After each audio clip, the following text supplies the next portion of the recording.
welcome to the next episode of the Dental Growth Partners with Dr. Murray Pratt, myself, Leon Bartrop.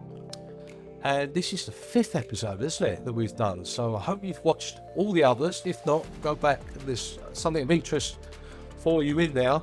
And don't forget, like, subscribe. If you like this content, hit that bell notification. You'll never miss another video from us again. So this particular episode, we're going to talk about branding, personal branding, company dentistry branding, individual product branding, and how it all works and how you can actually use that to grow substantially within dentistry industry. So talk to me about branding in dentistry then. Well, in dentistry, you've got two different sort of main brands. You've got your personal brand, which is you as a dentist. You can have your own personal brands either as an associate, so you're a personal brand within a practice, or you also have the practice brand, so whichever practice you're working out of is in itself a brand. So you can have local business like what you have, which is one practice, or you can be part of a chain. So if you're part of one of the big corporates, they have an umbrella, bigger brands, and then they have multiple sites within that. I guess a good way to start the discussion would be sort of talking about your sort of background as a marketeer. Yes. And what you sort of, how you go about sort of building a brand. So you've got a background in sort of fishing marketing. Yes. Built yourself as a personal brand within fishing, and then how did you do that? How did you then, or how did that then develop opportunities, and like how did that work for you?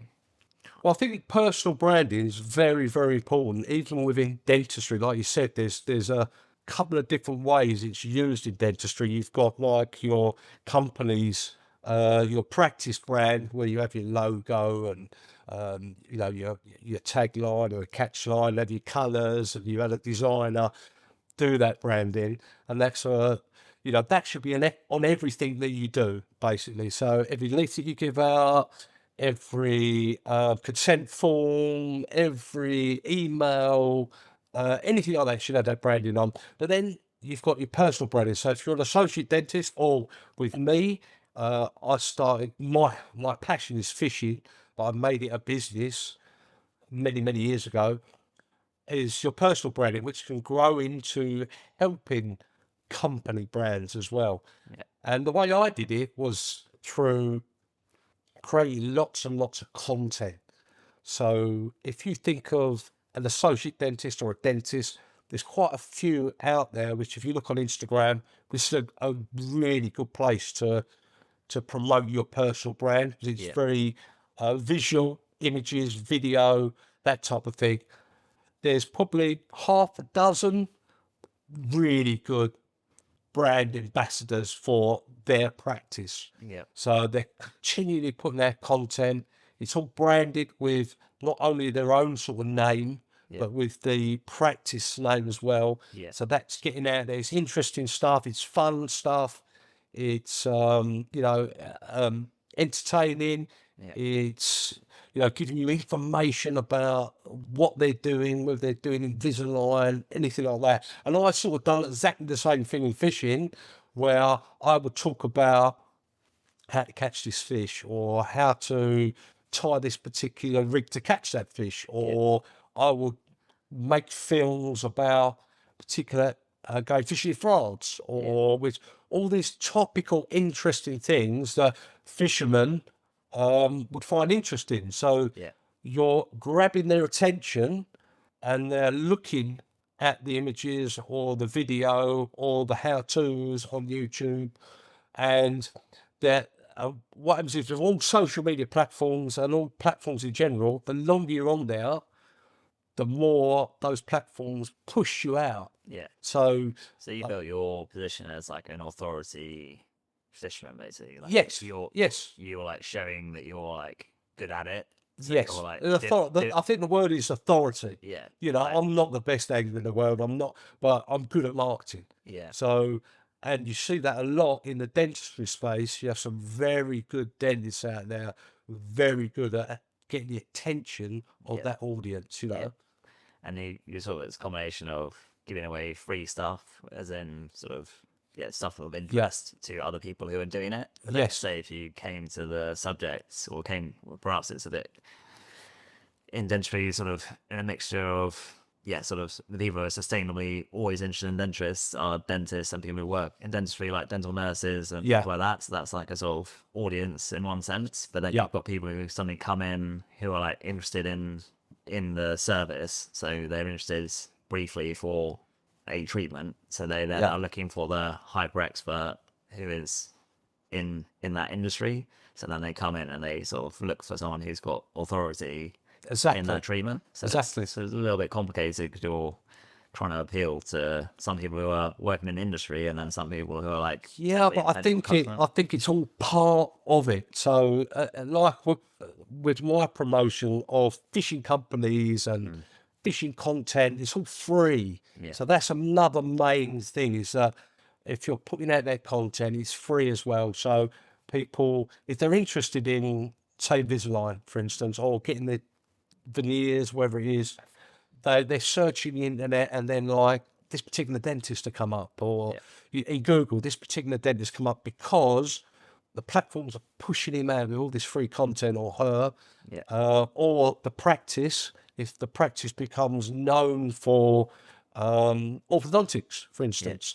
You know, it gets pushed out in Google and across social media, that person's authoritative, that they know what they're talking about. It's the trust factor. Yeah. So, and you will get more business that way. Yeah. And that is personal branding, but you're linking it into company branding or practice branding.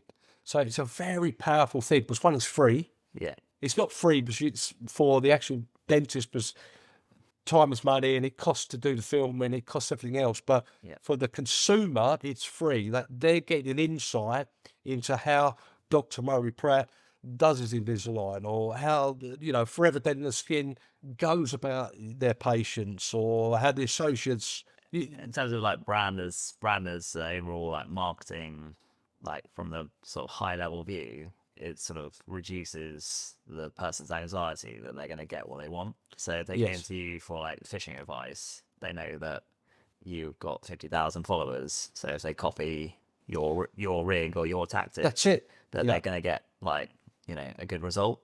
So you kind of reduce whether they follow someone who's got like hardly anyone following them, who's just come up with a new gizmo. Yeah. And they're like, this is definitely how to do it. They're not going to trust them, so they're not going to go. And It's all about the trust factor, isn't it? Also, which is a big thing in dentistry, isn't it? It's a big thing in lots of different industries, but especially in dentistry. You know, and there's lots of competition in dentistry in the local area and everything else. So you want to be a force within your local area. You're 5 to 10. It's normally 5 to 10 kilometers, 5 to 10 miles that you're casting your net out using a fishing there.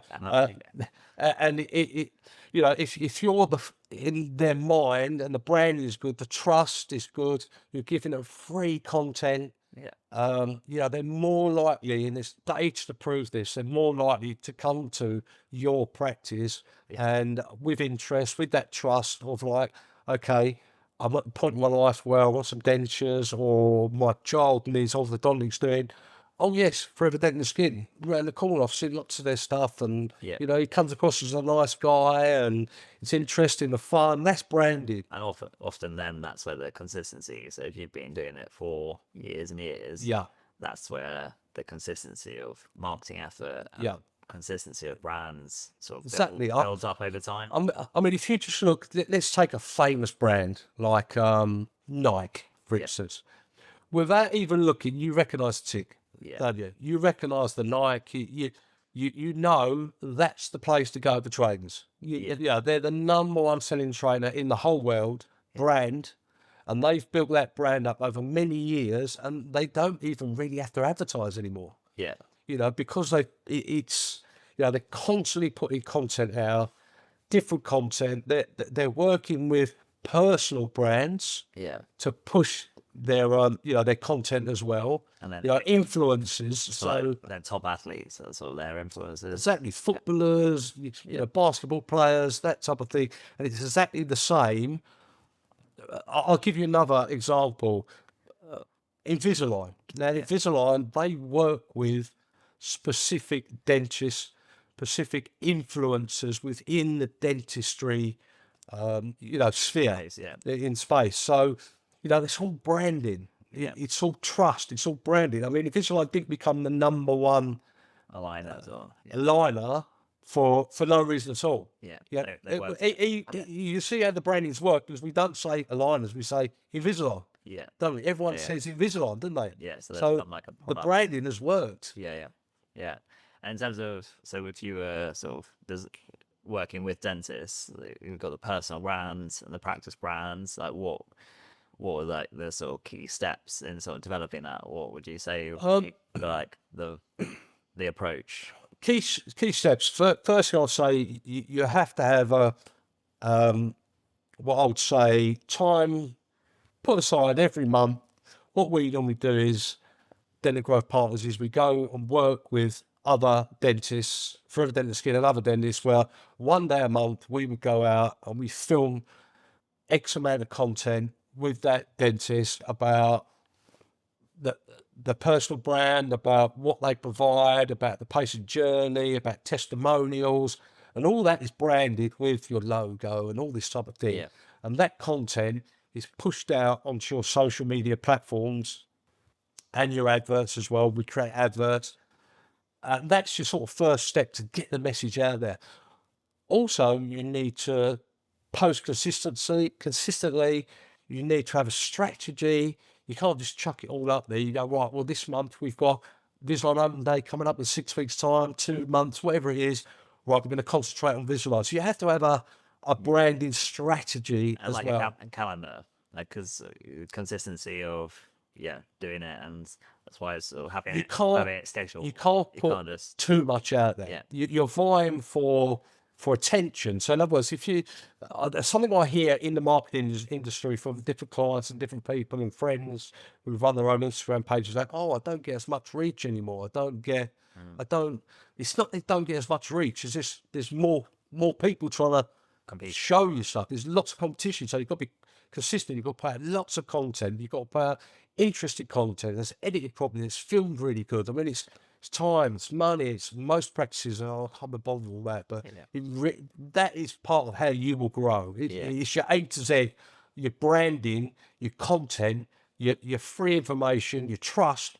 It's how you grow. If you're going to start the process, you kind of have to have a vision of where you want to be in a few years' time. For example, when you decided that your sort of social media sort of, you said It's a long process. Worked initially in sort of like film, etc., and then social media came in, and that kind of gave you an opportunity in the sort of personal brand space to kind of develop your own personal brand a lot more than when you had to work with you have total control over that. Then it's down to you. It's not like, oh, I can't do it, or oh, yeah, he hasn't done it. No, it's down to you with your personal brand. So you can put out as much as you want. But you have to have a vision of you wanted to make yourself exactly that expert. Just say if you're an associate dentist or a dentist and you think, right, I really like kids orthodontics, so I want to be an authority kids orthodontics. I want to be trusted. I really want to make that side of the business within the practice really boom and 5x, 10x it. So that's your strategy. That's what your content. You put content out, everything to do with children's orthodontics. You put out testimonials, you put out how you do things, all these type of things in your sphere. Yeah. And you would say like choosing a niche is quite important. Yes, definitely. Yes, definitely choosing it. The ones I've seen, specifically in dentistry and other industries, you niche down. If you can get as small a niche as possible and really concentrate on that. It could be general dentistry, as I say, it could be kids orthodontics, could be Invisalign, could be composite bonding, could be veneers, could be that you're a dentist in Dubai, and it could be the lifestyle around that, or it could be anything. You need a Lamborghini for that. Well, yeah, you need a Lamborghini and suntan, don't you? But yeah, if you niche down, that's how you become really authoritarian about it. If you're just general dentistry, yes, you can, but there's so many aspects of it. You can't cover everything all the time. If you niche down, you get a following, and you can really project that authority and that trust within your local area. And you will get more business. So dentistry, I think a lot of people think that you have. So that's like, if you want to have a big sort of geographical reach, then like being a expert in one treatment is kind of really effective. And Yeah. also then you can run things like courses and suck people in to come, and that's a way of like monetizing it, is like bring them in to sort of do a course, or you can do like online training program or something like this. Yeah. There's actually all dentists, the niche they have, which is like always accessible, is being like the local expert. So you can, your niche could just be being the general dentist in your location. Yeah. So you could be the best dentist locally. Yeah. If you just talk about local stuff and you talk about stuff that's on and Yeah. how teeth are sort of relevant locally, then actually everyone has that very accessible. And I think some dentists think that they're sort of worried they're not good enough to be Yeah. like a, you know, like a hyper expert in composite bonding, or so they're Yeah. like, then they're like, oh, I can't really use this But it's within your brand area. But isn't you it? could just be, yeah, you could just be expert as a dentist within a niche, which is your orthography. So Yeah. within that 10-mile radius, you're just talking about dentistry, but you're making it relevant to the Yeah, people. I mean, Yeah, how branding, as you say there, how branding can help you and being that authoritative. You want to be at the end of the strategy and everything. You want to be that go-to person for that particular way, that particular part of dentistry that you're interested in, or your strategy is in that area. Yeah. So I wouldn't worry about. I mean, the outside area, yes, everyone sees it, but you're not going to get sales from somebody in Scotland who Yeah. can't book an appointment with you. It's within that yeah, 10-mile area. So as you say, he's like, don't worry, it's, you know, you're not trying to be the best in the world. It's in your area, because that's where you're going to get your 5x, your 10x of whatever you're actually specialising in. every dentist or general dentist, you have nearly between sort of 1,000 to 2,000, 3,000 patients on your list, Yeah. on your recall list.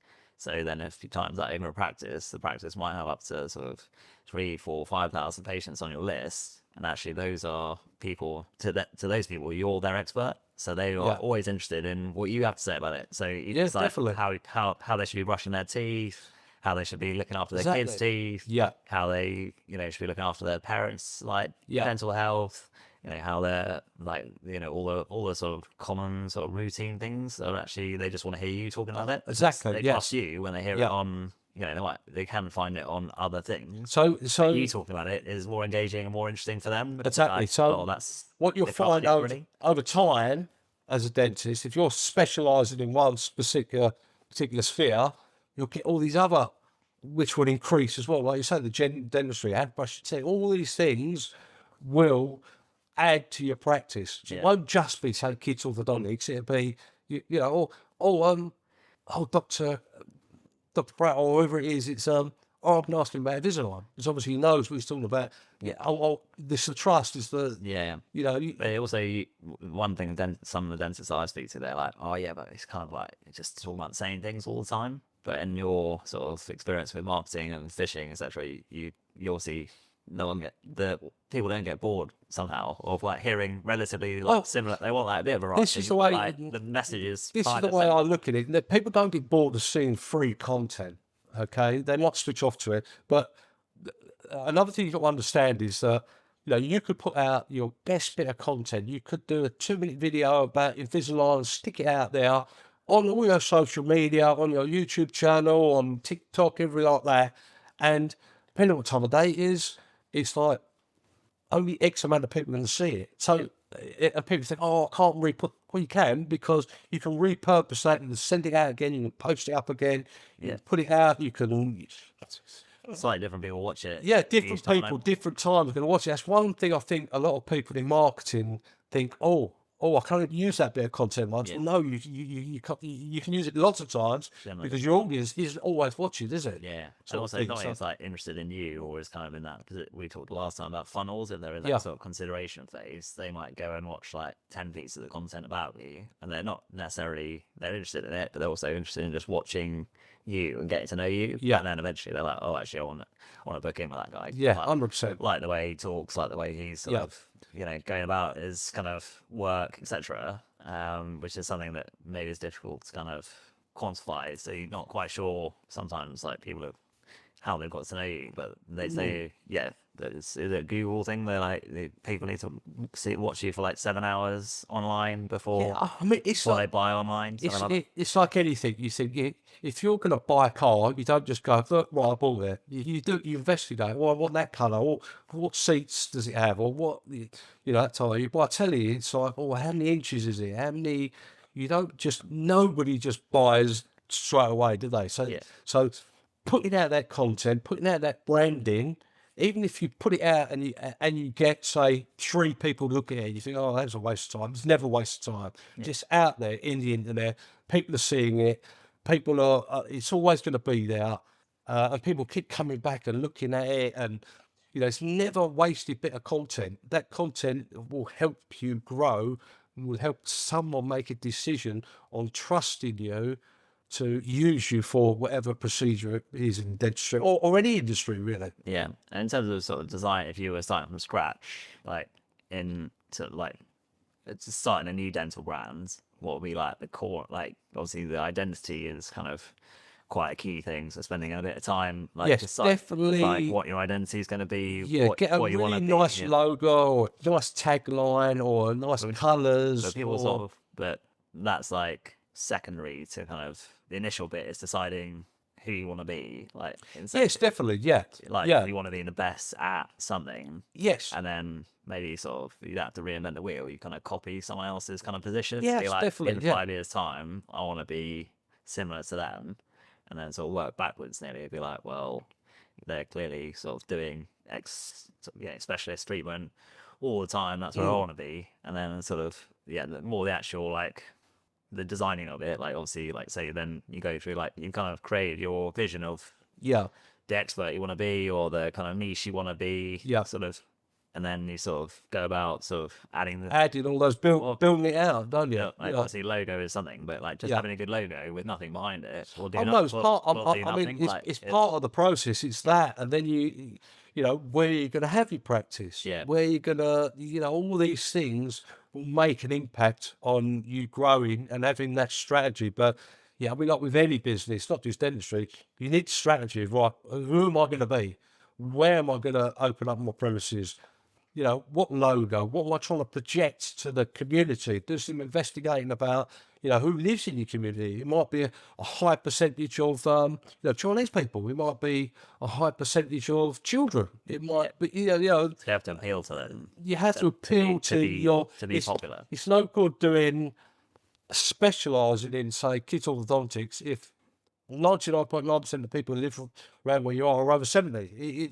There's no point, is there? Yeah, yeah. Some people will find that, and that's maybe something like speaking to dentists we've kind of heard as well. Sometimes people are like, oh, I want to be this type of, they sort of have the vision bit, and then they've got like, they're not in really a good area for it. And so even if you market yourself and brand yourself extremely well, but you're in the wrong location. Yeah, location's a lot to do with it. You have to sort of, everything has to sort of be well matched up. So your brand has to match the sort of environment essentially, which is like in dentistry, like say the reach of the practice is maybe sort of 7 to 10 kilometers is like a good way to think That's about about average. Yeah, it. So you have to match your brands to your local area, the demographic, and who live there, what they want.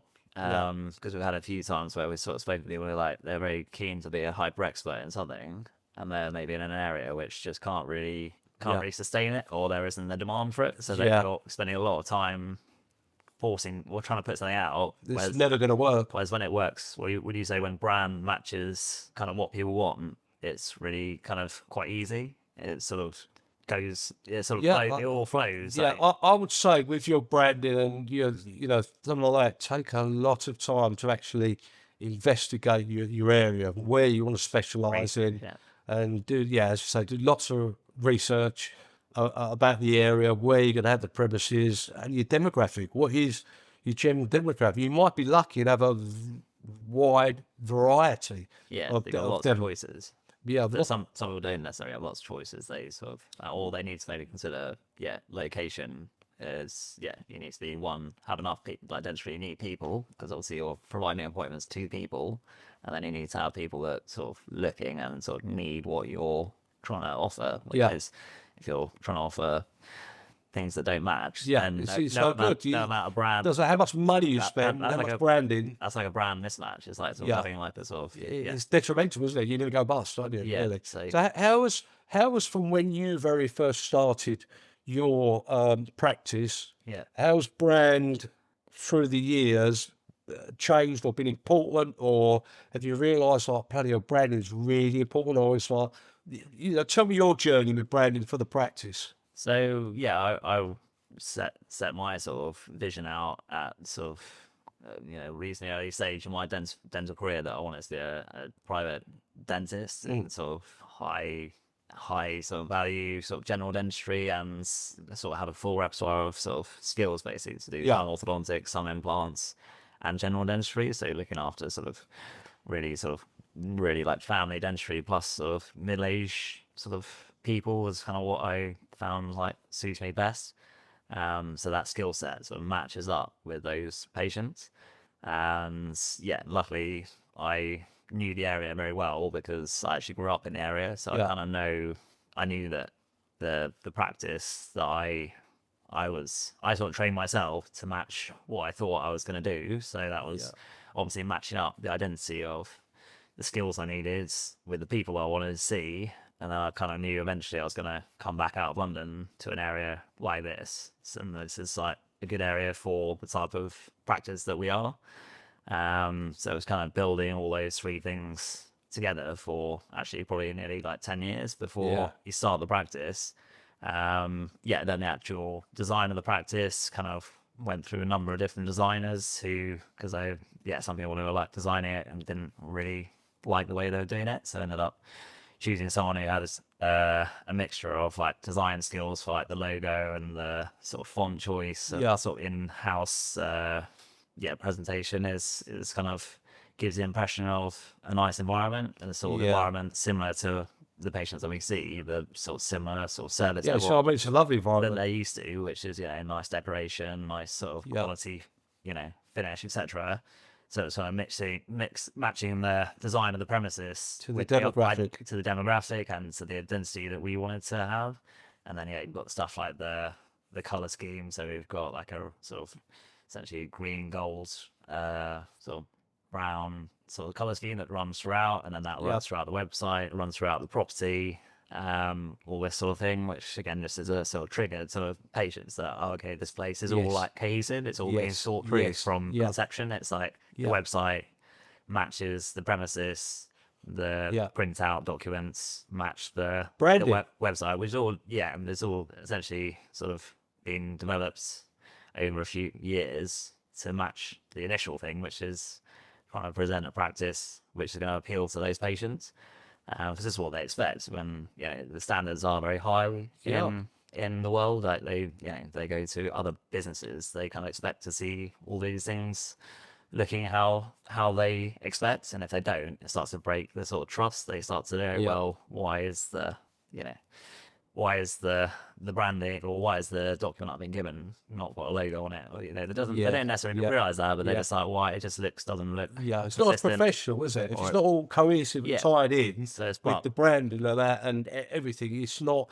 You're just trying to keep that trust factor all the time and everything. And then when you give a really good service, your patients are like, well, yeah, that's what I expected from this, it matches up. And they tell other people. Yeah, exactly. That's the next sort of with the evolution of the practice. Initially, we obviously set up the practice and you sort of launch, and then essentially your delivery and quality of dentistry has to match up with the presentation of the brand. Otherwise, they're not going to come back, and they're going to feel like I was sort of brought in under the premise that this is all high quality, and if they're not sort of treated really well when they're in, and they the quality isn't there, they won't like the brand. Essentially, you break that trust. Yeah, So and they won't promote the brand. Yeah, they won't refer. Friends But and if you exceed their expectations, they go to all their friends, and that people are delighted when they find something that exceeds their expectations. They're like sort of bragging to all their mates. Well, I've just signed up here. It's like when you go on a nice holiday, sort of like, oh, the hotel was amazing and this and that. And they,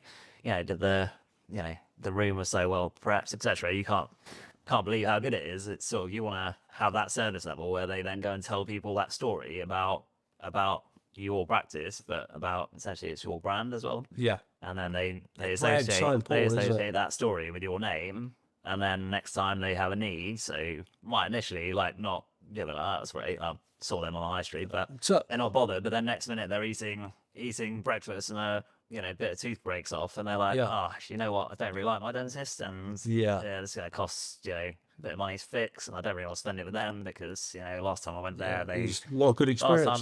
they ignored me like Yeah. for half an hour in the waiting room and Yeah. didn't look after me. So don't want to go and have a root canal treatment or a crown. But actually, my friends just had a great experience there, so I'll go through the effort of Yeah. moving my dentistry over to a different provider, different So- dentist. So, so- I think so- that's how it kind of works. But So really, what you're saying as well is from this conversation I'm getting, and is that branding isn't just your logo and your initial starting out, and that you're building that brand over a number of years. You're building that trust, just like Nike did and Coca-Cola and all that. But they're building it over many years. That brand, that trust, that you don't even second think it anymore. yeah, So with a really good dentistry or any really good business, they don't even second think the brand, because everything about the brand over the years, the trust with authoritarian, that what they're getting is just a taken,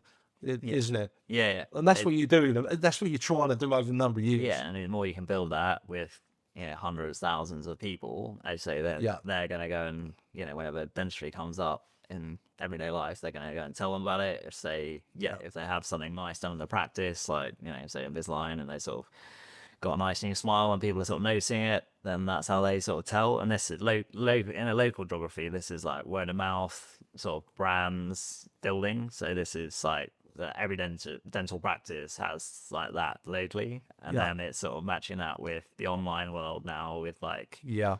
that's the sort of that's an opportunity, but it is quite a demanding opportunity in terms of Yeah. like it's how much effort that takes. It's actually sometimes a little bit as dentists you kind of hope it's not going to be as much work and it's going to be a bit more easier, but to actually win in that space, Personal you have branding to- is, as it says, it's a lot of personal work yeah, that needs doing. If you want to put the effort in, I mean, I did with my fishing business and my fishing brand, and that I put a lot of effort into creating that trust and that authority within that space and everything else.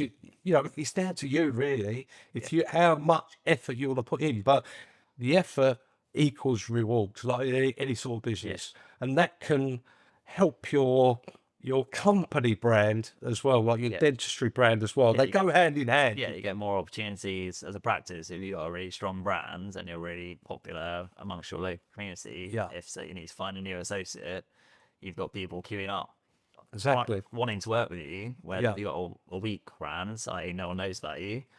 You send out an advert and say, "Come work for me." Well, you get sort of a handful of Yeah. inquiries, and you have to work quite hard to kind of persuade them that actually it's going to be all right and da. Whereas if you're sort of more prominent, Yeah. because people already know about you, then one, you get more inquiries, and two, you'll have sort of people wanting to join you because they know all about you. I think that's in fishing. Probably when you go to a conference, you probably like can't walk around without sort of everyone sort of recognizing you and Yeah, you do sort get of you get a lot talking of to that, you. or when you're working on one of the stands, Yeah.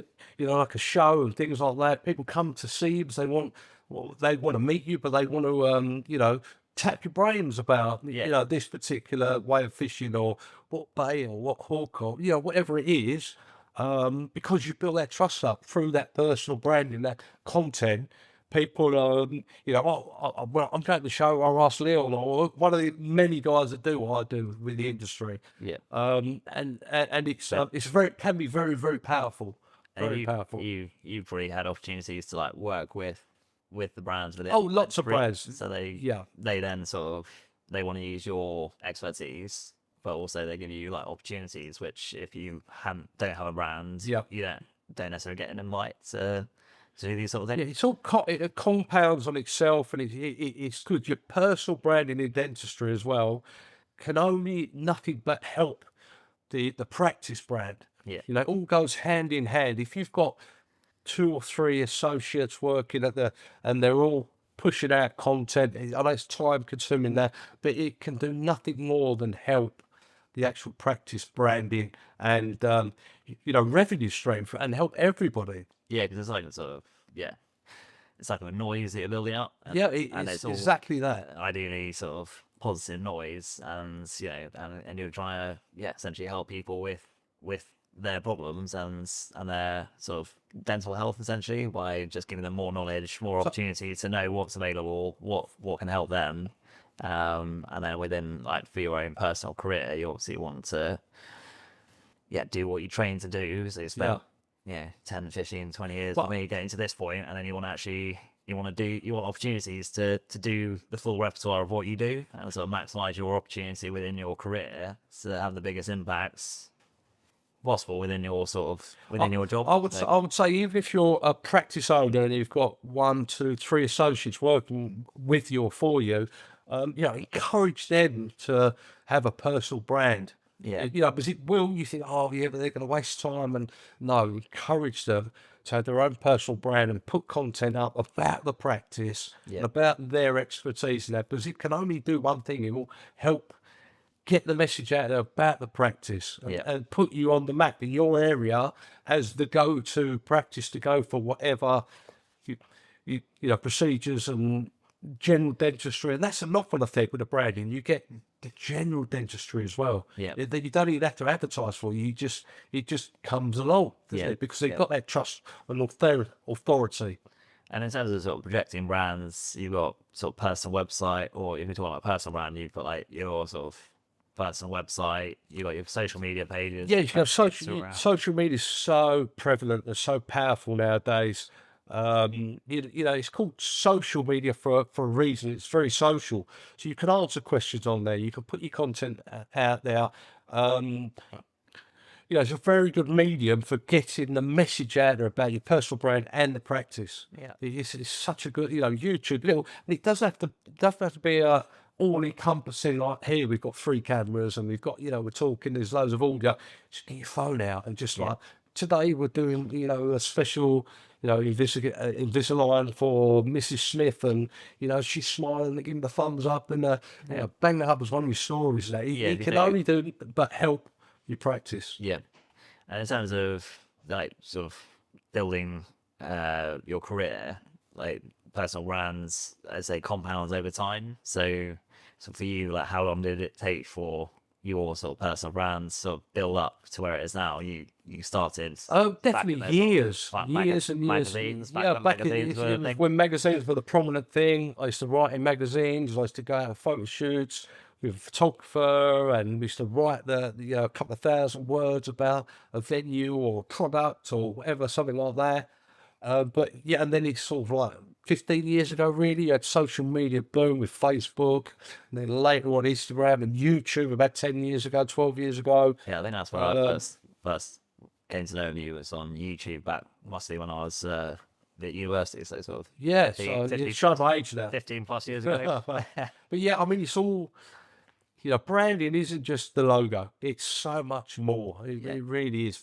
To me, marketing, branding is everything, because if you trust the brand, then you can sell your products to that person, to the wider community. You really can. If someone trusts that brand, and you've built that brand, just like, say, like Nike, Coca-Cola, all McDonald's, all these guys, you can, then you can bring new things out. You can new procedures, or something new comes into the dentistry sphere. You can provide that, and they go, oh, I'll try that.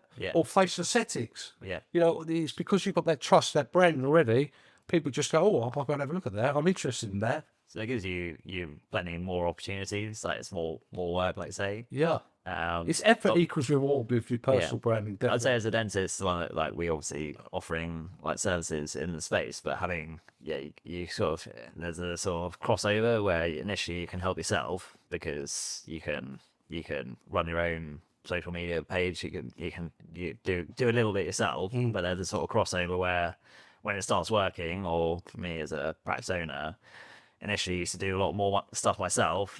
And luckily for me, the practice has been successful, but it's now got to the point where you have to delegate, don't you? It's really busy, sort of servicing all the patients, and then you need to sort of let's not bring in people, otherwise your consistency is not good. And if you try to do it yourself and you're inconsistent, you actually start to sort of, in terms of posting and these all sort of work on algorithms, they don't really like inconsistency. So then that's when, you ideally take on a team, which then it's their job. So they, professional, they're gonna do it once a month, post 3 times, every 3 days, this sort of thing. That starts to make sure that you don't slip up. You don't miss anything. Consistency is such a big thing in branding, social media, and all that type of thing. It's like push it out there. Never misses.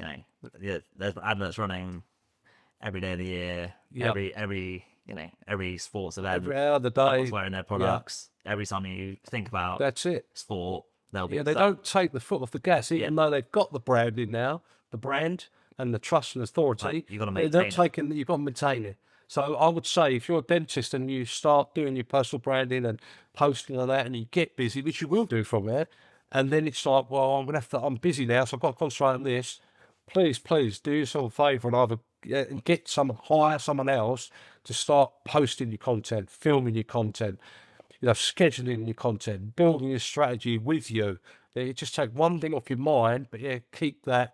You'll keep pushing and you'll grow even more. Something like that. And then you get more and more opportunities. Exactly. Beyond sort of that sort of busyness, then all sorts of things start sort of coming towards you, which is quite exciting. And the whole point of really going down this route is to give yourself also things opportunity and grow yourself essentially. And I mean also things like the brands in dentistry, like Invisalign. We always use Invisalign as an example, but Invisalign won't work with every single dentist. So if they look at you and there's another dentist up the road and you're in both proximity, you're pushing out the content, you're trusted, and they're doing nothing, they're going to go with you, aren't they? Yeah. That sort of thing helps as well. Yeah, over time, you sort of think 10, 15, 20 years, like all those opportunities, they all sort of build up over your career. Of course they do. So it's sort of worth starting. Yeah, you get those opportunities from putting in the effort with your brand, definitely. Yeah. Well, I think we kind of covered a huge range there. We covered the sort of personal brand, the practice brands, all the different sort of components from sort of identity. Yeah, and keep doing it as well. Just, kind of the practicality. It's not just a quick 1 year thing and then forget about it. You've got to keep on doing that brand. Even when you think, oh, we've made it, we're really busy there. You've got to keep that brand going, that branding going. So and take on a team. So you can take on a team to do that. Then you can stand it. Definitely. And it's something you don't have to worry about. You have to monitor it, of course, but it's one less thing to worry about, which is helping the overall, the 2x, 5x, 10x your business, and maybe get another business and do the same thing, another practice and that. So I hope you've enjoyed the branding podcast, this particular episode, and you've taken something from it. It's give you a bit of food for thought on that, and what you can do with your brand. And it's not just the logo; it's the whole concept of being an authority within your branding, within your area, and that. I hope you enjoyed it. Don't forget to like and subscribe to the channel, and share it with your friends and other dentists as well, and hit that bell notification, and wait for the next next episode and next shortly. And I hope you enjoyed them all. Thank you very much for tuning in. See you for the next podcast.